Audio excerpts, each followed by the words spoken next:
So welcome back to another video of concept coaching classes. So today's video is related to the accounting entries of accounting for share capital. आज के video में हम लोग देखेंगे कि accounting for share capital का accounting entries कैसे किया जाता है. सो जैसे कि लास्ट वीडियो में हमने डिस्कस किया था कि शेयर इशू कैसे होता है, what are the various procedures और steps for issue a share. Company एक शेयर इशू करने के लिए उसका स्टेप्स क्या होता है. तो आज के वीडियो में हम लोग देखेंगे कंपनी शेयर इशू करने के टाइम पे क्या क्या जर्नल एंट्रीज पास करते हैं.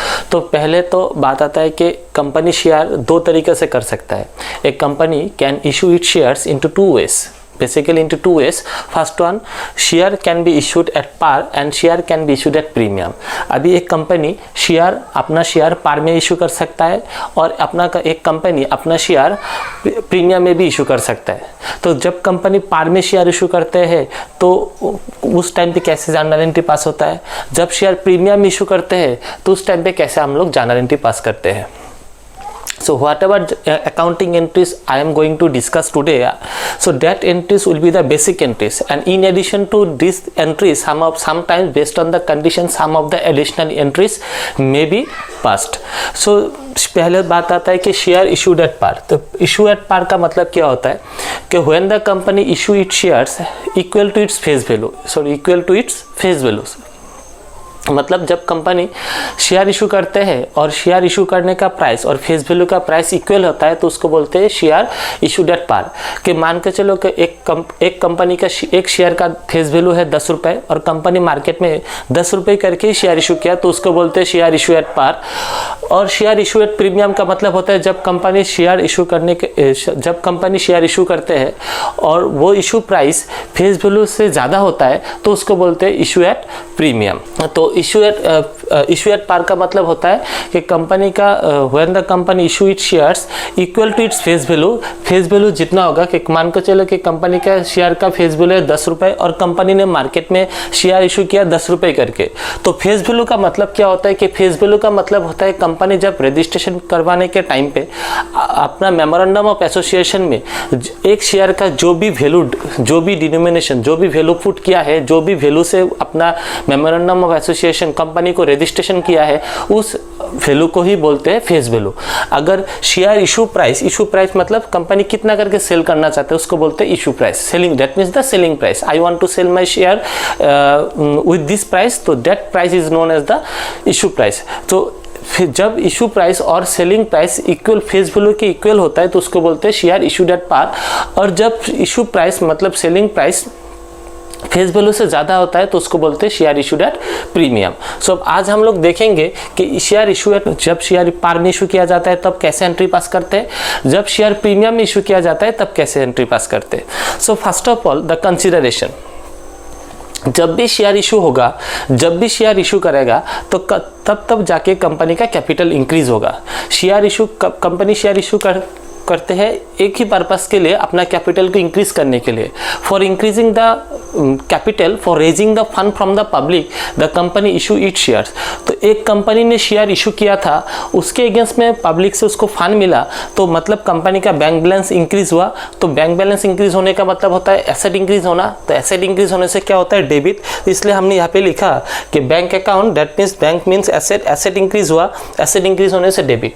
जब भी कंपनी के पास बैंक बैलेंस इंक्रीज होगा, वो बैंक बैलेंस इंक्रीज होने का मेन पर्पस था, शेयर इशू करने का मेन पर्पस था कैपिटल को रेज करना. तब कंपनी का कैपिटल भी इंक्रीज होगा. इसलिए कैपिटल इंक्रीज होने से क्या होता है, क्रेडिट. तो इसलिए लिखा है हम लोग टू कैपिटल, टू यहाँ पे हम लोग लिखा है to share capital account. Now what do mean by share capital. जैसे कि हम लोग यहाँ पे शेयर कैपिटल लिखा किस लिए है, शेयर कैपिटल लिखने का मेन पर्पस है कि शेयर इशू करके कंपनी को जो भी पैसा मिलते हैं उस पैसे को बोलते हैं शेयर कैपिटल. इसलिए bank account debit to share capital, this will be the our permanent entry. आप share issue company share issue करने के टाइम, जब कंपनी शेयर इशू करेगा तब जाके कंपनी को यही एंट्री पास करना है, bank account debit to share capital account. तो आइए देखते हैं कैसे एंट्री पास हुआ है.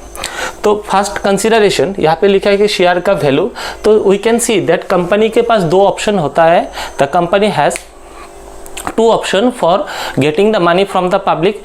At the very first option, company can take the entire amount at a single time. Company ने डिसाइड किया था कि 100 शेयर सेल करेगा और 100 शेयर सेल करने का जो भी पैसा होगा कंपनी पब्लिक से एक ही साथ लेगा। और कंपनी ने कभी कभी कंपनी डिसाइड करते हैं कि जो 100 शेयर बिक्री करने के बाद उसका जो भी पैसा है आप इंस्टॉलमेंट वाइज भी दे सकते हैं। मतलब एक शेयर अगर किसी ने खरीदा, एक शेयर खरीदा तो एक शेयर का 10 रुपये, अगर 10 रुपये एक ही साथ भी देना है तो उसको बोलते हैं consideration got by the company at a single time. और ये 10 रुपये अगर किसी ने पार्ट करके दिया है तो उसको बोलते हैं इंस्टॉलमेंट। अगर कंपनी ने बोला कि शेयर इशू करने के टाइम पे कंपनी ने डिसाइड किया था कि जो भी पैसा था वो पैसा हमको एक ही साथ में चाहिए, तो क्या एंट्री होता है? तो पहला प्रोसीड्यूर में क्या था कि as a I am a investor, I want to purchase a share of a particular company. First of all I have to go to the bank और एनी मर्चेंट बैंकर और एनी फिनेंशियल इंस्टीट्यूशन और any broker for getting the prospectus of that particular company of whom I want to purchase the share. हमको जिस company का share खरीदना है उस company का पहले प्रोस्पेक्टस कलेक्शन करना है।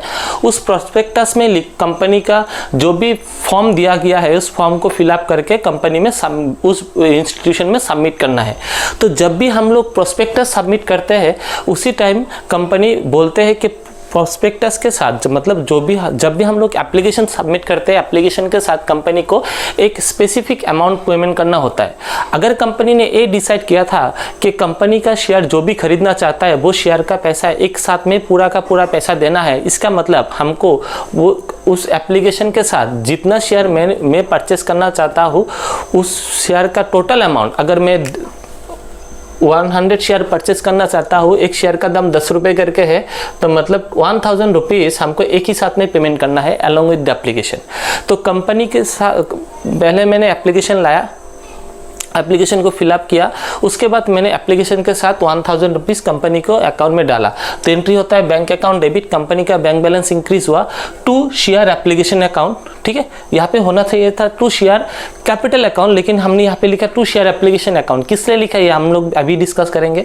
उसके बाद हमने क्या किया, share application account debit to share capital. अभी देखिए अगर यहाँ पे टू शेयर एप्लीकेशन क्रेडिट था और यहाँ पे एप्लीकेशन आपका डेबिट है, क्रेडिट और डेबिट अगर कैंसिल किया तो एंट्री होता है bank account debit to share capital account, जो की एंट्री हमने पहले डिस्कस किया था। This two accounts are the permanent account. तो एंट्री होता है bank account debit to share capital account. Now the question will arise, किस लिए हमने ये एंट्री को डायरेक्ट नहीं करके इसको कॉम्प्लेक्स करके बनाया। तो देखिए जब भी कंपनी शेयर सेल करना चाहता है, शेयर सेल करने के टाइम पे जब भी कंपनी शेयर सेल करना चाहता है तो शेयर सेल करने के टाइम पे कंपनी को नहीं पता कि कितना एप्लीकेशन बाहर से आता है। कुछ एप्लीकेशन कंपनी के पास ऐसा भी होता है जो रिजेक्ट होता है। एग्जाम्पल के तौर पे कंपनी ने सेल करना चाहा एक 100 शेयर्स और मैंने भी 100 शेयर के लिए अप्लाई किया था, एक और दूसरा पार्टी ने भी 100 शेयर के लिए अप्लाई किया था। तो जब हम दोनों मिलकर टोटल 200 शेयर के लिए अप्लाई किया था तो कंपनी के पास बैंक बैलेंस में कितना इंक्रीज होगा, मेरा 1000 और उस पार्टी का भी 1000, टोटल वो 2000 कंपनी का एप्लीकेशन का पैसा मिलेगा। Now you have to decide how much shares the company wants to sell. The company can sell only 100 share but the applicant me and the other person has applied 200 share, हम दोनों मिलकर 200 share के लिए ही apply किया था। तो अभी company 100 share का एप्लीकेशन एक्सेप्ट करेगा और एक्सेस 100 शेयर का एप्लीकेशन कंपनी उसको रिजेक्ट करेगा। तो कंपनी अगर यहाँ पे डायरेक्टली टू शेयर कैपिटल लिखता है तो कंपनी के पास शेयर कैपिटल कितना इंक्रीज हुआ, कैपिटल इंक्रीज हो जाएगा 2000 रुपये, लेकिन शेयर तो बिक्री करना है 1000 का ही, 1000 का ही शेयर बिक्री करना है, मतलब 100 शेयर 10 रुपीज़ करके बिक्री करना है। तो पहले हम लोग यहाँ पे लिखेंगे 2000, कंपनी के पास एप्लीकेशन आया 2000 का, टोटल एप्लीकेशन के द्वारा 2000 रुपये आया। जितना कंपनी एक्सेप्ट करेगा उतना का ही कैपिटल इंक्रीज होगा। तो यहाँ में कंपनी एक्सेप्ट करेगा 1000 तो कैपिटल भी इंक्रीज होगा 1000, और बाकी जितना रिजेक्ट हो जाएगा उसका पैसा कंपनी उनको रिटर्न भी कर सकता है या कुछ अदर टेक्निक से उसके द्वारा उसको एडजस्ट भी कर सकता है।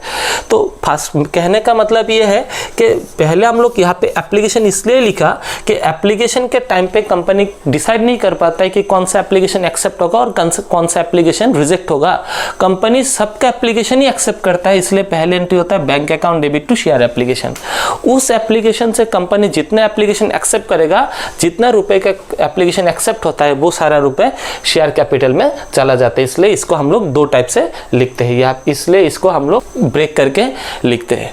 आई बात समझ में। नेक्स्ट हम लोग देखते हैं कि जब इंस्टॉलमेंट में शेयर का वैल्यू पेमेंट किया जाता है तब क्या एंट्री होता है। देखिए इंस्टॉलमेंट में होता है क्या कि पहले तो आपको एप्लीकेशन का पैसा देना है, मतलब जब आप लोग अप्लाई करोगे तब आपको पैसा देना है, जब आपके नाम पे शेयर अलॉट होगा तब आपको पैसा देना है, और लास्ट में आपको कॉल्स का पैसा देना है। कॉल्स में भी फर्स्ट कॉल, कॉल्स में भी सेकेंड कॉल, कॉल्स में भी थर्ड कॉल, कॉल में भी fourth call, but the last call will be denoted by the final call. अगर हमने बोला कि first and final call, that means you have to assume that company ने first call में ही पूरा का पूरा पैसा ले लिया। अगर मैंने बोला कि फर्स्ट कॉल फाइनल कॉल का मेंशन नहीं है तो इसका मतलब है और एक कॉल करना है। अगर मैंने बोला सेकेंड एंड फाइनल कॉल, इसका मतलब है कंपनी ने फर्स्ट कॉल किया और सेकेंड कॉल में पूरा का पूरा पैसा ले लिया। वो आपको प्रोस्पेक्टस में लिखा रहेगा कि कैसे कैसे आपको पेमेंट करना है। Whenever you buy the prospectus from any financial institution or the broker for purchasing a share of a particular company, in that case in that prospectus how much the amount you need to pay in instalment wise, that should be given in your prospectus. वो prospectus में लिखा रहता है कि company कैसे आप लोगों से वो पैसा चार्ज करेगा। तो यहाँ पे लिखा है कि कंपनी ने, यहाँ पे हम लोग एज्यूम करते हैं कि ये जो 10 रुपए था, कंपनी बोला 2 रुपए तुम लोग एप्लीकेशन के साथ देना, 3 रुपए आप लोग अलॉटमेंट के साथ देना और बाकी का पैसा आप लोग कॉल्स के साथ देना। तो पहले बात आता है कि जो भी the person who wants to purchase the share of a particular company, वो पर्सन पहले क्या करेगा, अप्लाई करेगा थ्रू एप्लीकेशन, और एप्लीकेशन के साथ एक कंपलसरी क्या करना है, एप्लीकेशन मनी पेमेंट करना है। तो पहला एंट्री होता है कंपनी के पास पैसा आया, हम लोग जितना भी जर्नल एंट्री कर रहे हैं वो हम लोग कंपनी के होके कर रहे हैं, as an accountant of the company के अकाउंटेंट होके जर्नल एंट्री कर रहे हैं। तो पहले कंपनी के पास पैसा आया, कंपनी के पास पैसा आने से कंपनी का बैंक बैलेंस भरा, तो एंट्री होगा बैंक अकाउंट डेबिट, पहले जैसे ही माने रिसीव, पहले पैसा आया तो बैंक अकाउंट डेबिट। एक किसका पैसा था, एप्लीकेशन का पैसा, तो लिखेंगे टू शेयर एप्लीकेशन अकाउंट। जब एप्लीकेशन एक्सेप्ट हो जाएगा तो ये अकाउंट को क्लोज करना है। एप्लीकेशन अकाउंट को क्लोज करने के लिए क्रेडिट था, नेक्स्ट एंट्री में इसको हम लोग क्या कर देंगे, डेबिट एंट्री होगा, शेयर एप्लीकेशन अकाउंट डेबिट। वो अकाउंट क्लोज करके कौन सा अकाउंट में वो पैसा भेजना है, टू शेयर कैपिटल अकाउंट। आई बात समझ में। तो पहले एंट्री होता है bank account debit to share application account. This the main reason of passing this entry that the company in this case, in this stage the company is not sure that how much application will be accepted in the future. So company ने पूरा का पूरा पैसा रखा, अगर पूरा का पूरा पैसा, ये पूरा का पूरा एप्लीकेशन ही एक्सेप्ट हो गया तो सारा पैसा हम लोग कैपिटल में ट्रांसफर करेंगे। और ये जो शेयर एप्लीकेशन अकाउंट है ये टेम्पोररी अकाउंट, टेम्पोररी पर्पस के लिए हमने खोला था, इसलिए टेम्पोररी अकाउंट को हम लोग यहाँ पे डेबिट क्रेडिट से कैंसिल कर देंगे। नेक्स्ट बात आता है अलॉटमेंट का। आपने 2 रुपए करके 2 रुपए दे के एप्लीकेशन फाइल कर दिया था और आपका एप्लीकेशन एक्सेप्ट भी हो गया था। अभी कंपनी आपके पास नोटिस भेजेगा, company will now notify you that yes your application is accepted, now the company is going to allot the share in the name of you. तो कंपनी अभी आपके नाम पे शेयर अलॉट करना चाहता है, तो आपको अलॉटमेंट मनी पेमेंट करना है। तो पहले इन दिस केस क्या होता है ना, इस केस में कंपनी पहले आपको ड्यू का बारे में बताएगा, उसके बाद ही आपने पेमेंट करना है। इसलिए फर्स्ट एंट्री आपका ड्यू का होता है और सेकंड एंट्री आपका मनी रिसीव का आता है। जब कंपनी आपको ड्यू के लिए बताया, जब कंपनी आपको नोटिस किया था, तब कंपनी एंट्री पास करता है share allotment account debit to share capital. यहाँ पे हमने बैंक वर्ड नहीं लिखा क्योंकि ये ड्यू है, हम आपको नोटिस कर सकता है, लेकिन ऐसा नहीं है कि पूरा का पूरा पब्लिक ही अलॉटमेंट का पैसा देगा। कुछ आदमी ऐसे भी निकल सकते हैं कि अलॉटमेंट का पैसा वो लोग दिया ही नहीं, एप्लीकेशन फाइल किया था, उन लोगों का फाइनेंशियल पोजीशन खराब हो गया, उसके बाद वो लोग अलॉटमेंट और कॉल्स का पैसा दिया नहीं। इसका मतलब पूरा का पूरा पैसा जब तक हमको नहीं मिलेगा तब तक हम लोग यहाँ पे बैंक वर्ड नहीं लिख सकते। इसलिए हमने क्या लिखा था, शेयर अलॉटमेंट अकाउंट ड्यू। किसका नोटिस भेज रहे हैं हम लोग, अलॉटमेंट का, इसलिए अलॉटमेंट को हमने डेबिट किया टू शेयर कैपिटल। जब हमको पैसा मिलेगा तब हम लोग बैंक को डेबिट करेंगे, और टेम्पोररी अकाउंट यहाँ इन दोनों में से कौन सा है, अलॉटमेंट, तो अलॉटमेंट को हम लोग क्या कर दिया, यहाँ पे क्रेडिट कर दिया। तो अभी देखिए अलॉटमेंट डेबिट और क्रेडिट को कैंसिल करने से एंट्री होता है bank account debit to share capital. आई बात समझ में। नेक्स्ट उसके बाद आता है कॉल्स। अलॉटमेंट शेयर आपके नाम पे अलॉट करने के बाद कंपनी आपको फिर से एक नोटिस भेजेगा, उसमें बोलेगा कि देखिए आपका नाम पे शेयर अलॉट किया गया हुआ है, अभी आपको कंपनी शेयर सर्टिफिकेट प्रोवाइड करेगा। That means share certificate is the proof that you are the owner of this particular share. अभी आपको कंपनी सर्टिफिकेट प्रोवाइड करेगा, उसके लिए आपका जो भी बैलेंस है वो बैलेंस आप लोग क्लियर कीजिए। तो इस केस में भी कंपनी पहले आपको नोटिफाई किया, इसका मतलब पहले आप लोग रिसीव एंट्री करोगे या ड्यू का, यस पहले आप लोग लोग ड्यू का एंट्री करोगे तो एंट्री होगा, ड्यू का एंट्री होने से ये किस पर्पस के लिए आपके पास नोटिस भेजा है, अलॉटमेंट या कॉल्स का, तो एंट्री होगा share calls account debit to share capital. जब पेमेंट हो जाएगा तो एंट्री होगा बैंक अकाउंट डेबिट। ये टेम्पोररी अकाउंट कौन सा है इन दोनों में से, कॉल्स, तो कॉल्स को डेबिट था तो यहाँ पे हम लोग फिर से क्रेडिट करके उसको क्लोज करेंगे। So this is the entry for issue of share at par. Now come to the next topic, that is issue of share at premium. तो शेयर अगर प्रीमियम इशू किया तब क्या होता है। तो प्रीमियम का मतलब होता है कि 10 रुपए इसका फेस वैल्यू था, आपने 12 रुपए करके इशू किया है। तो फेस वैल्यू तो आपका 10 रुपए इशू किया था 12 रुपए करके, तो यहाँ पे जो 2 रुपए एक्स्ट्रा लिया है तो इसको बोलते हैं premium money. Now it should be very clear to you and you have to keep in mind that premium money को हम लोग कभी भी कैपिटल के साथ नहीं रखते हैं।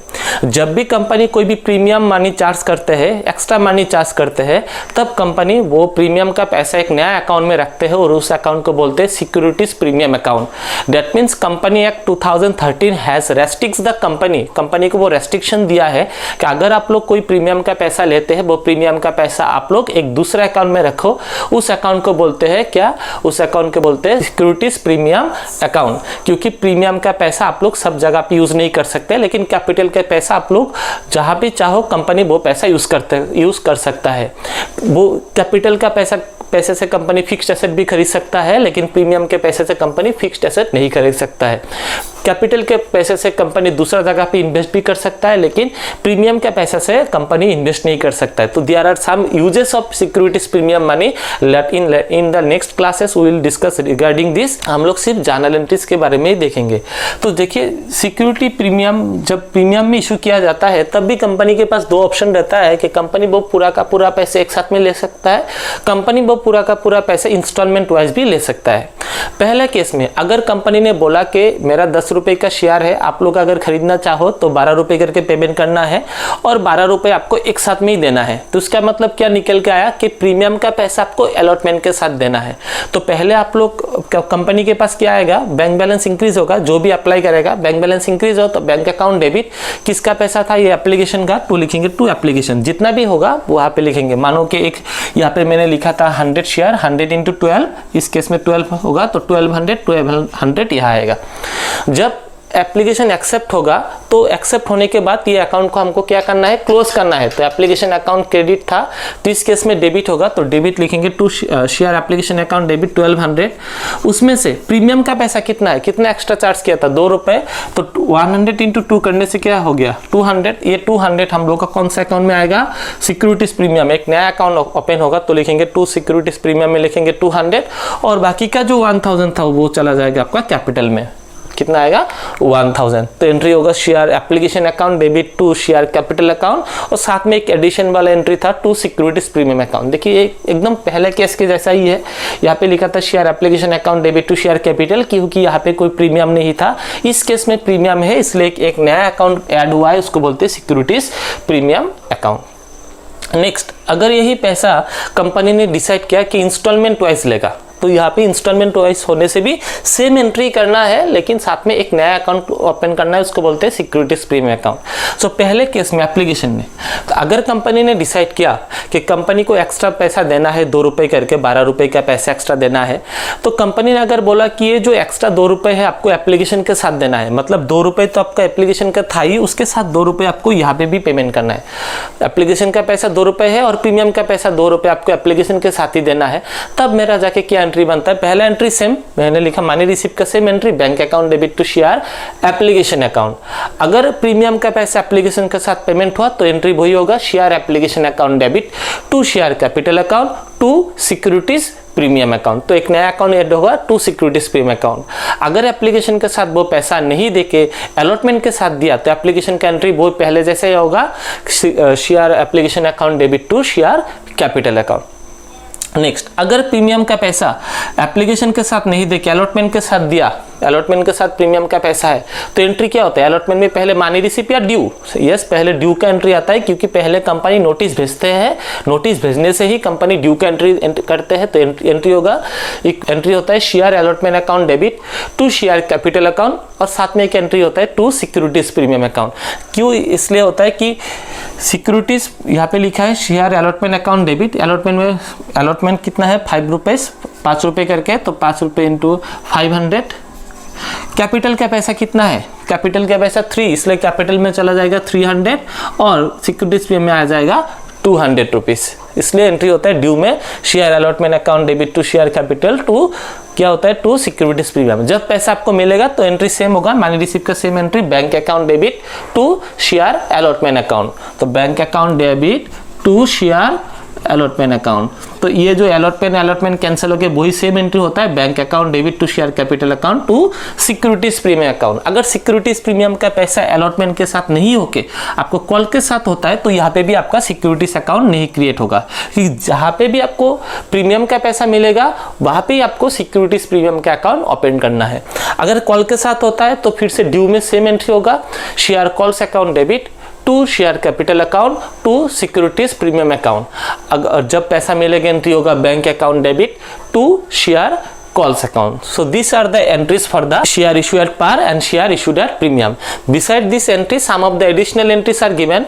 So whenever we are going for the practical section, one by one we will discuss the other entries. तो आज के डेट में हम लोग क्या सीखा कि शेयर इशू करने से ही वो अकाउंट क्रिएट करता है, एक होता है बैंक अकाउंट, एक होता है आपका शेयर कैपिटल अकाउंट। ये दो अकाउंट कंपनी का परमानेंट अकाउंट है। ये दो अकाउंट के अलावा कंपनी जो भी अकाउंट क्रिएट करते हैं वो टेम्पोररी अकाउंट्स होते हैं, जैसे कि यहाँ पे टेम्पोररी अकाउंट कंपनी ने यूज किया, application is the temporary account, allotment is the temporary account, calls is the temporary account. और जब कंपनी शेयर प्रीमियम इशू करते हैं, जो भी जिस केस में आपको प्रीमियम का पैसा मिलेगा, प्रीमियम का पैसा आपको एप्लीकेशन के साथ में मिल सकता है, प्रीमियम का पैसा आपको अलॉटमेंट के साथ भी मिल सकता है, प्रीमियम का पैसा आपको कॉल के साथ भी मिल सकता है। वो आपको क्वेश्चन में स्पेसिफिकली मेंशन रहेगा कि प्रीमियम का पैसा आपको कहाँ लाना है, प्रीमियम का पैसा कंपनी कहाँ पे जाके चार्ज किया है। तो जहाँ पे भी कंपनी प्रीमियम का पैसा चार्ज किया होगा वहाँ पे एक नया अकाउंट खोल के वो प्रीमियम का पैसा जितना होगा वो उस नया अकाउंट में क्रेडिट करना है। तो यहाँ पे हम लोग सिक्योरिटीज प्रीमियम अकाउंट में उसको क्रेडिट कर दिया, क्योंकि securities premium account is the revenue account. Securities premium account एक रेवेन्यू अकाउंट होता है। मेरे पास पैसा आया तो मतलब कंपनी के पास पैसा आया तो कंपनी का बैंक बैलेंस इंक्रीज हुआ, डेबिट। सेम टाइम कंपनी का कैपिटल भी इंक्रीज हुआ तो क्रेडिट। सेम टाइम कंपनी का प्रीमियम चार्ज किया था तो एक प्रीमियम का अकाउंट भी इंक्रीज हुआ। प्रीमियम पहले नहीं था, अभी नया जाके एक नया अकाउंट क्रिएट हुआ है तो प्रीमियम भी इंक्रीज हुआ। तो premium is the revenue account, तो कंपनी का रेवेन्यू भी इंक्रीज हुआ तो रेवेन्यू इंक्रीज होने से क्रेडिट। तो this are the entries. I hope all of you understood how to pass the journal entries. If you have any doubt regarding this you can comment in.